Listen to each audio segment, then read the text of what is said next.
Isang mapagpalang umaga sa ating lahat na nakatira dito sa Teresa Public Market.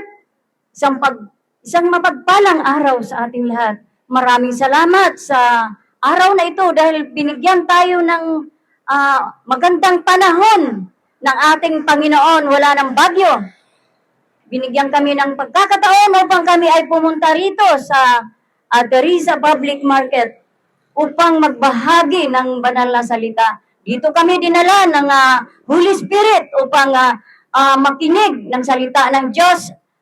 Ang mga nakatira dito sa public market. Kami po ay taga Taytay Rizal. Mayroon po kaming church doon sa Taytay Rizal. Nasasakupan kami ng barangay San Juan. At mayroon po kaming YouTube channel. Yahweh Ministry 101 at Yahweh Ministry 102. Kung sino ang gustong manood, welcome po kayo sa aming mga YouTube channel upang ito ay inyong panoorin at karagdagan kaalaman sa inyo. Mga kapatid, bago tayo mag-umpisa, tayo ay manalangin muna. Yes, Lord, Yeshua Mashiach Jesus Christ, maraming salamat, Panginoon, sa umagang ito, Panginoon. Maraming salamat, Panginoon, sa magandang panahon. Binigyan mo kami ng kalakasan, kalusugan, Panginoon. Iningatan mo kan, Panginoon, papunta rito sa Teresa, ang aming driver. Iningatan mo rin ito, Panginoon, at ang lahat ng mga kapatiran na papunta rito. Iningatan mo kay Panginoon. Maraming salamat, Panginoon. At ganun din dito ang mga nakatira sa Teresa Public Market. Ingatan mo sila, Panginoon. Bigyan mo sila ng kalakasan, kalusugan, Panginoon, upang mapakinggan ang iyong banal na salita, Panginoon, ay naway ito'y titimo sa kanilang mga puso at isipan. Buksan mo, Panginoon, ang kanilang mga puso at isipan upang maunawaan nila ang salita ng Diyos. Mga kapatid, ito ang tema namin ngayon. Bakit nga ba ang mga taong hindi nagbabago? Mga kapatid, kailangan natin magbago. Nang dahil sa ating mga bisyo, mga kapatid, nahihirapan tayo magbago. Upang tayo ay magbago, mga kapatid, ini-inquire ko kayo, Panginoon, na inaano ang banal na salita. Basahin niyo ito, ang ating Bible, upang makilala natin siya ng lubos. Upang tayo ay mapalapit sa Panginoon at mabago natin ang ating mga bisyo. Dahil si Lord Jesus Christ ay hindi pa natin nakikilala, kailangan natin magbasa ng Bible. Dahil ang Bible ay ito salita ng Diyos. Ito ay ating pagkain araw-araw. Ito ay pagkain ng ating kaluluwa.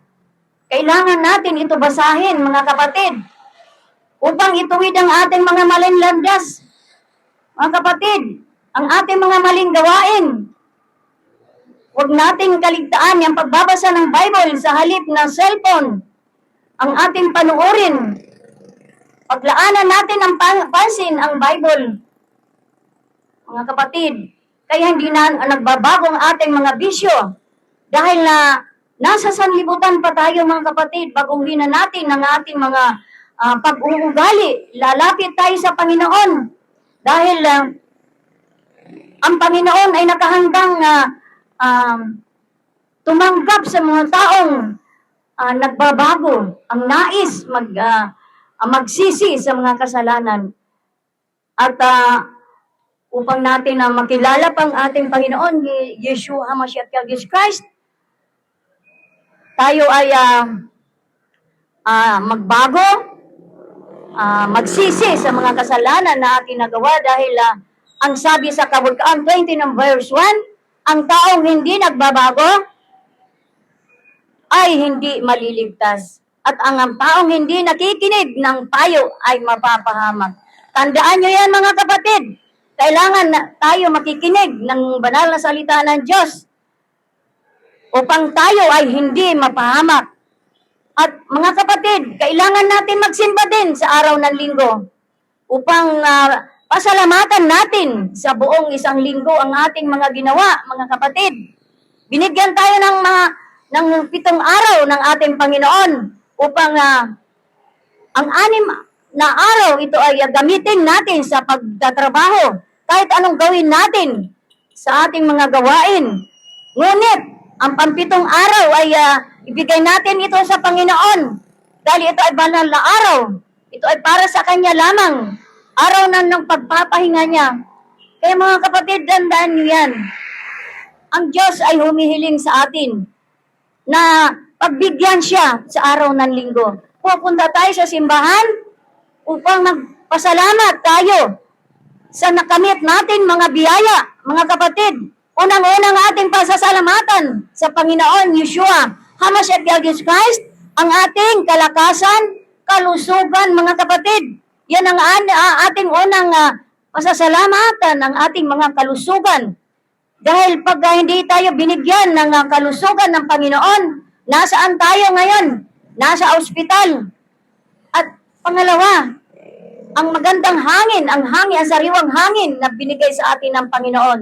Dahil pag ito ay kanyang pinutol, yung hangin, yung sariwang hangin, ang kababagsakan din natin, mga kapatid, ay nasa ospital, tayo ay magbabayad ng oxygen. Ngunit ang Panginoon ay napakabuti. Tayo ay binigyan ng pagkakataon upang tayo ay magsisi. Hihiling tayo sa Panginoon kung anong ating mga problema, mga kapatid. Magsisi sa mga kasalanan, tayo ay lalapit na sa Panginoon. Dahil ang Panginoon ay napakabuti, mabait siya. Hindi siya madaling magalit. Magsisi lamang tayo sa ating mga ginagawang masama. At higit sa lahat, ang ating mga gawain na pang-araw-araw, ito ay ating linisin. Dahil ang sabi sa Mateo 5:8, mapalad ang mga taong malinis ang puso dahil makikita nila ang Diyos. Kailangan mga kapatid, linisin natin lagi ang ating mga puso. Iwasan natin ang mga sanlibutan ng mga gawain, mga kapatid. Ano-ano yung mga sanlibutan ng mga gawain? Yung atin na mapagsinungaling, yung mapagkunwari, mga kapatid, yung pakikipag-away sa kapwa, mga chismis, yung mga sanlibutan ng gawain yan, mga kapatid. Kailangan natin linisin palagi ang ating mga puso, yung mga sanlibutan na gawain, dahil nagagalit ang Diyos sa mga taong nagsisimba sa mga Diyos-Diyosan. Yung ating ngalang uunahin, yun ay Diyos-Diyosan na, mga kapatid. Kailangan unahin natin ang ating Panginoon. Ang ating Panginoon na Diyos na buhay dahil siyang ating tagapagligtas. Siyang ating provider, mga kapatid. Kung ano mayroon tayo ngayon, ito ay pinagkaloob sa atin ng ating Panginoon.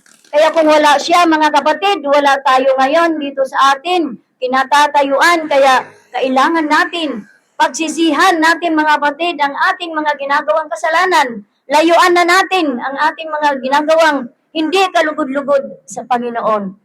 At mga kapatid, tandaan natin yan, na kailangan natin ang ating mga kaluluwa, pakakainin natin araw-araw. Dahil pag hindi ito natin pinapakain, ito ay maghihina. Ano mangyayari sa atin? Hindi na tayo lalapit sa Panginoon. At magkakaroon tayo, mga kapatid, ng problema at pag wala tayo sa Panginoon. Mga pagsubok, saka pa tayo lalapit sa Panginoon kung tayo ay mayroon ng mga problema, mga kapatid. Hanggat may panahon pa, mga kapatid, matuto tayong magsisi sa mga gawain na hindi kalugod-lugod sa Panginoon dahil ayaw ng Diyos yung mga sanlibutan na gawain, lalong-lalo na yung mga Diyos-Diyosan, dahil ito ay gawa ng tao lamang, mga kapatid. Gawa ng semento. Yan ay walang buhay, ngunit ang ating Diyos na buhay ay nasa langit, na si Yeshua, HaMashiach Jesus Christ. Ngayon dapat ang atin sambahin, purihin, dakilain, at luwalhatiin. Dahil siya itong buhay, ang ating kaligtasan, mga kapatid. Kaya kailangan natin kumapit sa Kanya upang tayo ay hindi mapunta sa dagat-dagatan apoy, mga kapatid. Yung mapaso nga lang tayo, mga kapatid, napakainit. Ayan pa kaya yung mapupunta tayo sa dagat-dagatang apoy, mga kapatid. Kailangan natin pagsisihan ngayon pa lang. Dahil pag tayo ay namatay na, wala na tayong lugar para manalangin pa. Huli na ang lahat pag tayo ay patay na. Kailangan ngayon at pagsisihan na natin ang ating mga ginagawang hindi kalugod-lugod sa Panginoon. Talikuran na natin ang mga masamang gawain.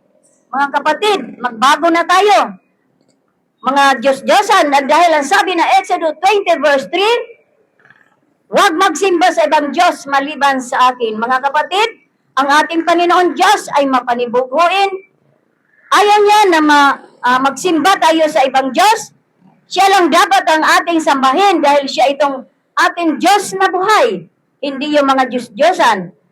Siya ang ating kaligtasan, ang ating provider. Kaya lalapit lamang tayo sa ating Panginoon, mga kapatid. Kung tayo ay may mga problema, mga pagsubok sa buhay, ito ay ating ilalapit sa Kanya upang tayo ay dinggin, mga kapatid. Kaya kailangan maging malinis ang ating mga puso, mga kapatid. Huwag natin din gamitin ang pangalan ng Diyos sa walang kabuluhan. Dahil ito ay tayo ay paparusahan. Hindi pwedeng dagdagan, hindi pwedeng bawasan ang salita ng Diyos. Dahil ang salita ng Diyos, ito ay buhay. Mga kapatid, kami ay in time TV evangelist at ang Facebook page namin ay Church Hua. Kung ang nais niyong mga kapatid na sa karagdagan na kaalaman, silipin niyo malang mga kapatid ang aming YouTube channel, yung Yahweh Ministry 102. Mga kapatid, maraming salamat sa mga nakinig, sa mga drivers, sa lahat ng mga tindira dito, sa lahat na nakitira sa Teresa Public Market. Naway binuksan nyo ang inyong mga puso upang ang salita ng Diyos ay pumasok sa inyong mga puso at isipan. At kayo, ngayon din, pagpapalain ng Panginoon, tanggapin nyo lamang si Yeshua HaMashiach Jesus Christ. Mga kapatid, tandaan nyo yan, ang Yeshua HaMashiach Jesus Christ. Baka magtataka kayo kung bakit nagbabanggit kami ng Yeshua HaMashiach Jesus Christ. Ito ay salitang Hebrew. Ito ay galing ng Israel. Kaya ito ang ginagamit namin na salita, yung Yeshua HaMashiach Jesus Christ. Ibig sabihin, Jesus Christ. Kaya sumakin itong Panginoon, ingat, gabayan mo kami, Panginoon, sa aming mga gawain na ang mga tao nandirito ngayon.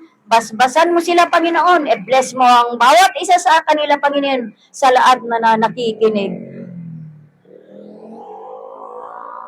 Tayo'y manalangin, mga kapatid, muli, Yeshua HaMashiach Jesus Christ, naway ingatan mo ang mga tao nandirito sa palengke ng Teresa Public Market. Ingatan mo sila, Panginoon. Bigyan mo sila ng kalakasan, kalusugan, Panginoon, sa kanilang mga hanap buhay, Panginoon. Ang mga drivers, ang mga tindera, Panginoon, ingatan mo sila, Panginoon. Pagpalain mo, Panginoon, itong lugar na ito ng Teresa Public Market.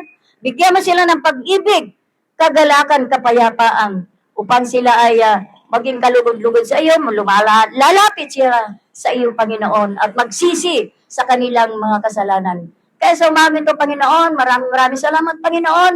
Yun lamang ang salita ng Diyos, Ruaka Yeshu Shalom. God bless sa lahat.